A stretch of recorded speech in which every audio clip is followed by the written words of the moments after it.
What's going on, guys? How you doing? We're on to part 3. This Chris Shiflett, Alex Lifeson interview, guitar player fest. They're just about to talk about this. So this whole thing is like the Limelight solo. It's building into playing the Limelight solo, and he's talking about he's about to get into comping, which I talked a little bit about at the end of the last video. If you don't watch until the end, how rude. Anyways. Cool. So anyways, the other reason why you're here is because of this, right? The giveaway. Thanks to Dave. I have 2 of these to give away during this series, okay? So if you want to submit to receive the Alex Lifeson Henter Sportscaster figurine, just like mine, that Dave sent me, wow, amazing. And I freaking love this thing. It's so cool. It's super cool. I'll say it a million times. It's the story for me. Just really, really amazing. Cool stuff. Okay, so here's what you have to do to submit for this. You need to email me at jpanreedsemail@gmail.com. In the subject, you need to write blah, blah, blah. In the email, you need to send your name and your email address. And 1 submission per person. Please, don't email me 10 times. Okay? Cool. That's it. I'll be announcing on the 24th, 8:30 a.m. video. Awesome. All right. Let's get into this part 3. I feel like they're getting into good stuff right now. Let's do it. Bam. And this solo, for example, for Limelight, if my recollection is correct, it was about 5 or 6 takes that we did for that. Then Terry and Ged, they'd kick me out of the room, and they would do a comp of those solos. And I wouldn't come back in the room until they were ready and they said, to come back in. And generally, I would say that I was happy with how they perceived the solo and how they fitted the parts. Geddy and I are super, super, super close. We've worked together for so long, and we've been best friends for forever. For, I don't know, 50 years, more than 50 years, so 55 years. Did that ever create odd moments in solos where they comp something together that's like super unnatural as a guitar player, and then you have to go out and do it live for the rest of your life? Always. Yeah. Yeah. It was always. But then it was a challenge because I had to learn that solo. And I think, well, I played it. Right. I played just those parts. So I'll be able to in that order. It's just how you put them together. Right. Like from here to here, in the space of a millisecond, is a tough reach, But and this solo was one of those. This has, it has a lot of really languid kind of movement and bends and pulls and drops and notes that come in and creep up and his and whole when I style. first heard the comp, I thought, well, they really got all the stuff that I liked. I can't really remember what was left over from those solos. You're not gonna remember that. But I was very happy with the structure and how they heard it and put it together, because it really reflects the emotional character of the song, of being disconnected and living a life that's on a stage and kind of fake and not real and demands that kind of celebrity that takes from you. The solo, I really wanted to echo that feeling and that sense of loneliness. Well, it's really interesting you say that, because it's such a dramatic scene change within the song. With the rhythm guitar completely drops out. It gets real lonely. Yeah, it's a real mood shifter, that one. And I think it fulfilled everything that I wanted out of it. And most of the solos that I've done, I feel pretty confident that I nailed what my expectations. Not always. Some are just crazy playing and fills the void. And those solos really stand out to me. I can't name any right now, but what, like Analog Kid, where it's just fast and crazy? Well, that Analog Kid was fast and crazy because I wanted it to be really energetic and crazy. Yeah. And it is, that I had a what do you call it? Like a harmonizer pedal that kicks in, towards the end of the solo, and it just creates so much tension and angst and the teenage kind of makes sense sensibility. So that was satisfying to me. That did do what I intended it to do. How did those shifts, I think of your music like the keyboards are maybe getting a little more prominent, things, the dynamic musically is changing. How did that affect your guitar playing?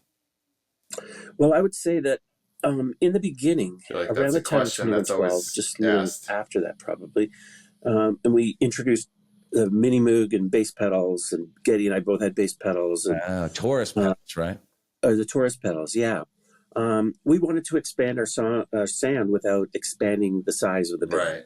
Right. So we took it apart ourselves to learn how to play those things and add them into the whole mix.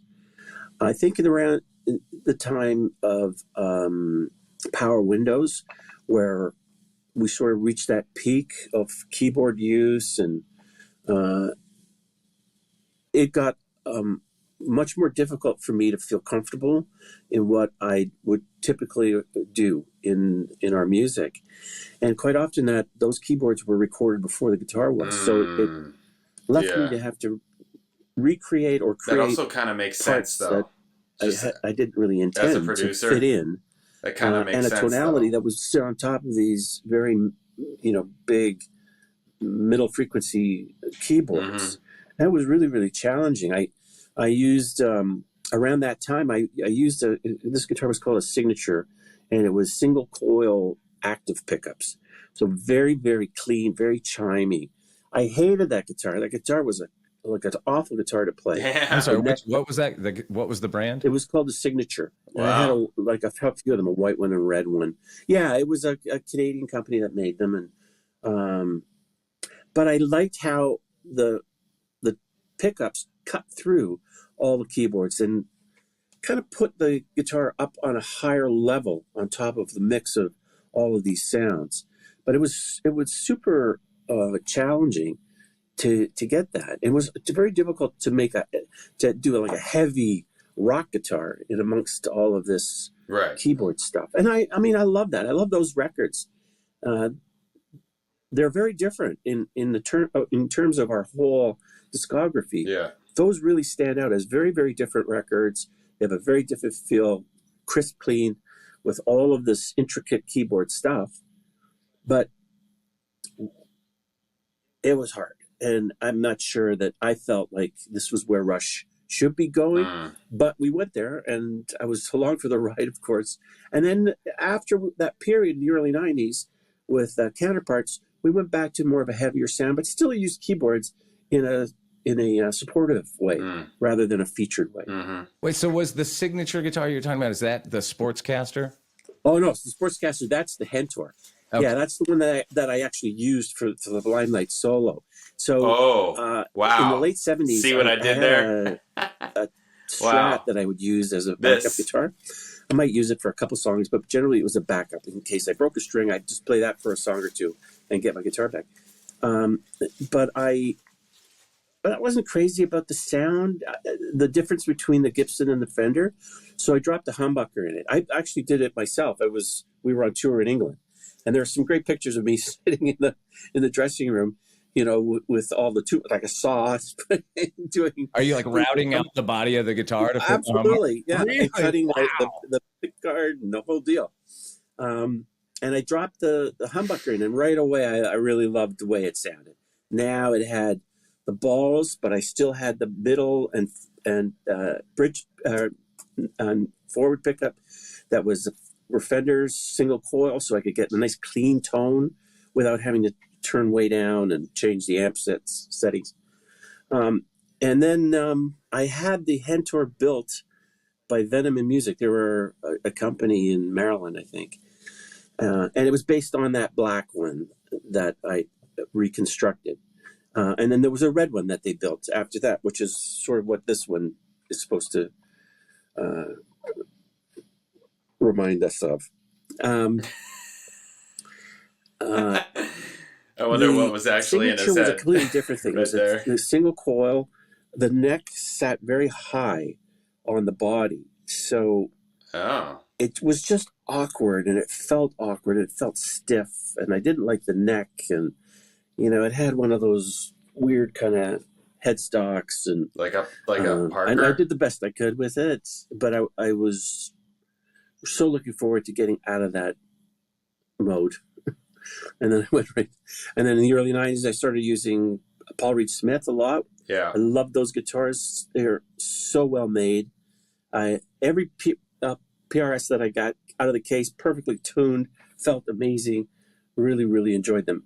The only thing that I missed was the size of a Gibson humbucker. So when I went back to using Les Pauls and mixed it up with the Les Paul and the 355, I could hear the difference in the thickness and warmth of the Gibsons. So I sort of reintroduced them into my repertoire of guitars. You mentioned you were playing the Sportscaster for the solo for Limelight. Do you remember what amp you were playing through and what pedals you had on it? Yeah, so I talked to Terry the other day. I was asking him if he remembered anything from the session, because I mean, that was a long time ago. It was 43 years ago, and I can't remember things from 40 minutes ago. So he was in this sort of the same boat. I thought we put the amps outside. I would have, at that time, I would have been using in the studio for that. I probably used Marshall head with maybe my Marshall cabinets.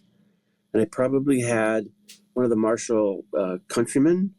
It's a twin 12 amp, or Clubman, a Country Clubman, or Country Club, something like that. I can't even remember. They were great. I saw Alan Holsworth was using those amps, and he had such a great tone. That's why I ended up getting them. And it was around that time, I think.